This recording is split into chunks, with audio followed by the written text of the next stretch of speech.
Comment ajouter ou enlever des shots dans un level séquence avec C++ dans Unreal? Et donc aujourd'hui, on va ajouter des tracks de shots à l'intérieur de notre level séquence et à l'intérieur de ces tracks-là, on va ajouter d'autres shots. Donc on est parti. Et donc me voici dans un header file complètement vide, sauf les 4 fonctions qu'on va créer aujourd'hui. Donc 3 fonctions pour créer et retirer des shot tracks à partir de notre level séquence et une fonction pour ajouter des shots à l'intérieur de notre shot track.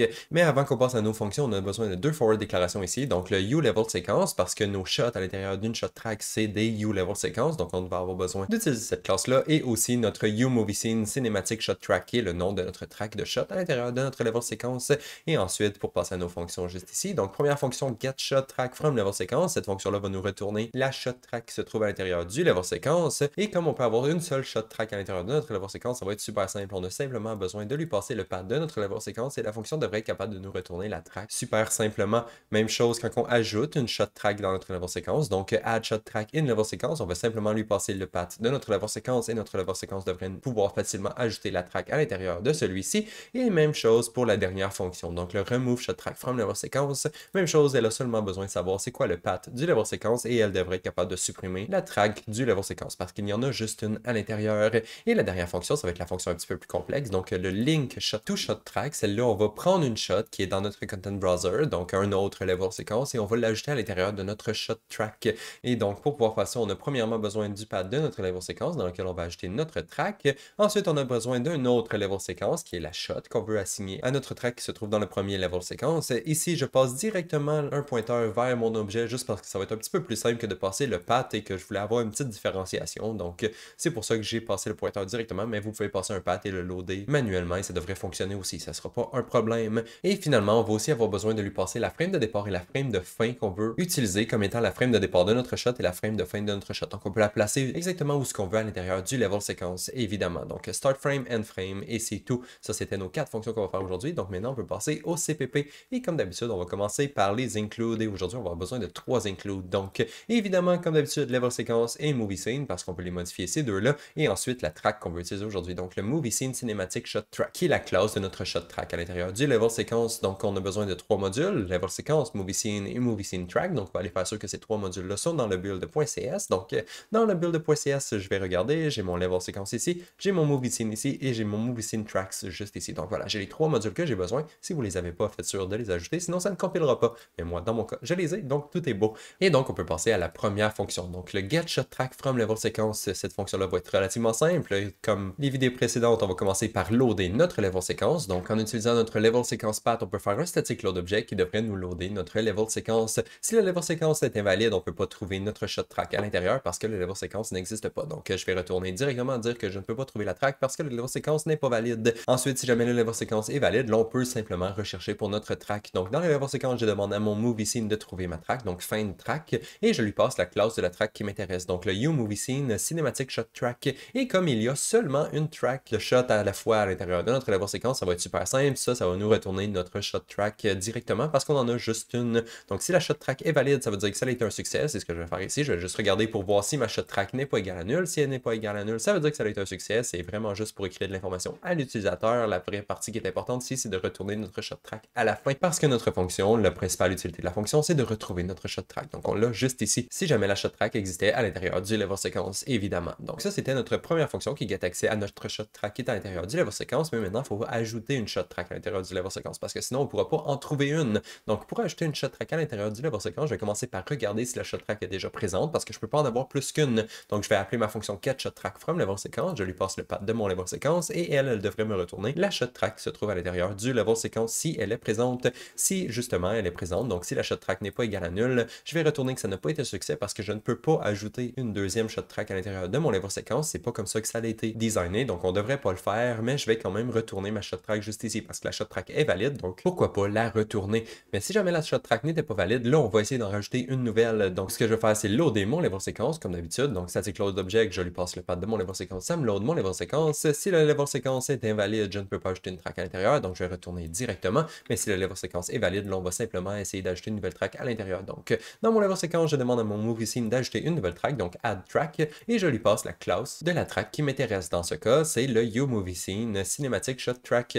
Et c'est tout, la fonction devrait créer la track pour nous, l'ajouter à l'intérieur du level séquence, et ça devrait même nous retourner notre track juste ici si jamais on a besoin de faire quelque chose avec. logique et c'est justement ça qu'on va faire. On va dire que ça a été un succès, j'ai bien été capable de rajouter ma track à l'intérieur du level séquence et je vais aussi retourner ma track comme ça. Si jamais vous voulez faire quelque chose avec votre track, vous allez y avoir accès juste ici. Parfait. Donc ça c'était pour ajouter une shot track à l'intérieur du level séquence. Maintenant on va regarder comment retirer une shot track du level séquence et celle-là l'idée est la même. On commence par regarder à l'intérieur de notre level séquence s'il y a déjà une shot track. Donc get shot track from level séquence, on lui passe le path du level séquence, ça nous redonne notre shot track. On va regarder si notre shot track est égale à nul. Si elle est égale à nul, ça veut dire qu'il n'y a pas de shot track à l'intérieur du level séquence, donc on n'a pas besoin de la retirer. Donc je vais juste retourner directement. Mais si jamais la shot track est valide, ça veut dire qu'il faut la retirer. Donc je vais loader mon level séquence encore une fois. Donc static load object, load le level séquence, ça nous donne le level séquence.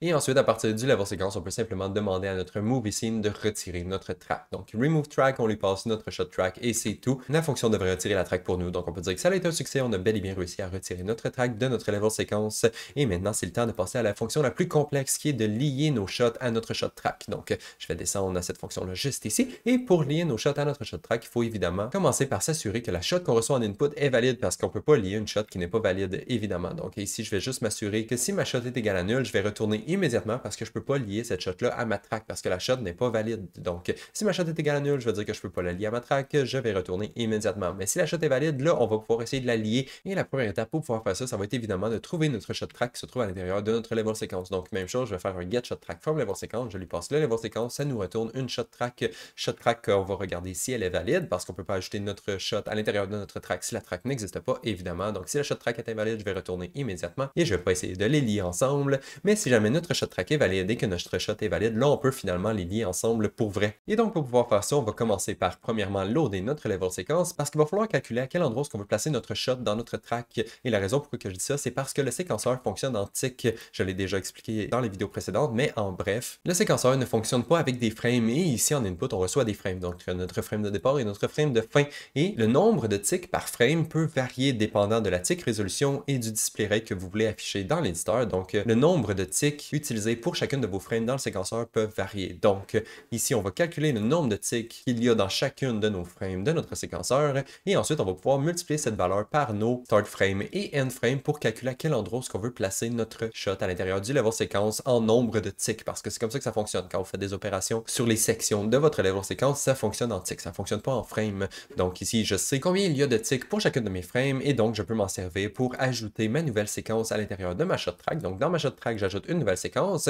La séquence va être évidemment la shot que j'ai reçue en input, qu'on a regardé qu'il est valide. Et ensuite, on peut décider où est-ce que la shot commence et la durée de notre shot. Donc ici, je vais me créer mon frame number qui est un nombre de ticks en multipliant le start frame par mon nombre de ticks. Ça va me donner à quel endroit dans ma séquence je veux placer ma shot, le début de ma shot. Donc je vais placer le début de ma shot à cet endroit-là. Et ensuite, je vais calculer combien de frames il y a à l'intérieur de ma shot, combien de frames qu'on veut assigner à notre shot et multiplier cette durée-là en frames par le nombre de ticks qu'il y a pour chacune de nos frames pour nous donner la durée totale de notre shot. Donc, on ajoute une nouvelle shot. La shot, c'est celle-là qu'on ajoute. On lui dit à quel endroit qu'elle commence en tick et on lui dit la durée totale de notre shot en tick, ça aussi. Donc, voilà. Cette fonction-là, là, à tick, on devrait ajouter la shot à l'intérieur de notre track et même nous retourner la section de la shot qui vient d'être créée. Et nous, la seule chose qu'on va faire avec cette section-là, c'est déterminer si le process a bien fonctionné ou non. Donc, si notre section n'est pas égale à nul, c'est qu'on a bien et bien réussi à ajouter notre section à l'intérieur de notre shot track et maintenant, c'est le temps d'aller dans Unreal pour voir si ça fonctionne.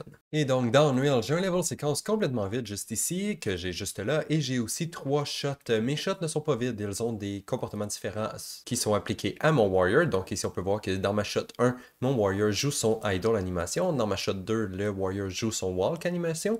Et dans la shot 3, le warrior devrait être scalé. Voilà. Donc, on applique différents comportements à notre warrior. Comme ça, on va pouvoir voir les différences entre nos différentes shots quand elles vont être ajoutées à l'intérieur de notre level séquence qu'on a juste ici. Et on va ajouter nos shots à l'intérieur du level séquence en utilisant notre user interface qu'on a juste ici. Donc, le path du level séquence qu'on veut modifier, le frame de début et le frame de fin de nos shots quand on va les placer à l'intérieur du level séquence, nos 3 fonctions pour ajouter une track, obtenir la track et retirer la track du level séquence, ainsi que 3 boutons pour pouvoir lier notre shot 1, notre shot 2 et notre shot 3 à notre level séquence. Et si on va dans le graphe, on va voir que quand je clique sur mes 3 premiers boutons, ça fait simplement appeler nos 3 fonctions, donc add shot track in level séquence, get shot track from level séquence et remove shot track from level séquence en lui passant le path de notre level séquence évidemment. Et quand je clique sur les 3 boutons suivants, je fais simplement commencer par setter quel shot que je veux lier à mon level séquence, donc soit la shot 1, la shot 2 ou la shot 3, et ensuite je vais appeler notre fonction link shot to shot track.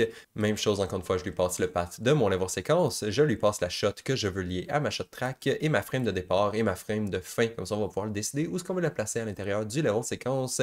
Et donc, on va aller voir si ça fonctionne. Je vais ouvrir mon petit utilisateur interface juste ici. Je vais scroller en bas complètement. Et la première chose qu'on va devoir faire, c'est nous créer une shot track parce que, eh bien, il faut avoir une track pour pouvoir lier nos shots. Donc, on va commencer par nous créer la track. On a notre track juste ici. On peut la getter, on peut la retirer évidemment. On peut pas la retirer si elle n'est pas là, comme d'habitude. On peut ajouter une track, on peut ajouter une track, on peut l'enlever, on peut ajouter une track, on peut l'enlever. Super simple. Une fois qu'on a une track, là, on peut lier nos shots à cette track-là. Donc, par exemple, je vais lier ma shot 1 à ma track entre la frame 0 et la frame 50. Donc, quand je clique sur Link Shot 1, ça devrait ajouter ma shot à l'intérieur de ma track. Et maintenant, si je scrub ici, on peut voir que mon warrior, il joue son animation de idle. Donc, ça semble bien fonctionner. Ensuite, on va lier notre shot 2, donc de la frame 51 à la frame 100, par exemple. Je vais lier ma shot 2. Et voilà, ma shot 2 est juste ici. Donc, si je scrub et que je m'en vais à mon autre shot, on voit que maintenant, il joue son animation de walk. Et même chose pour la troisième. Donc, de la frame 101 à la frame 150, je vais lier ma shot 3. Et voilà. Et maintenant, si je joue mon séquenceur à cet endroit-là, on voit que mon wire est scale down et scale up. Et voilà.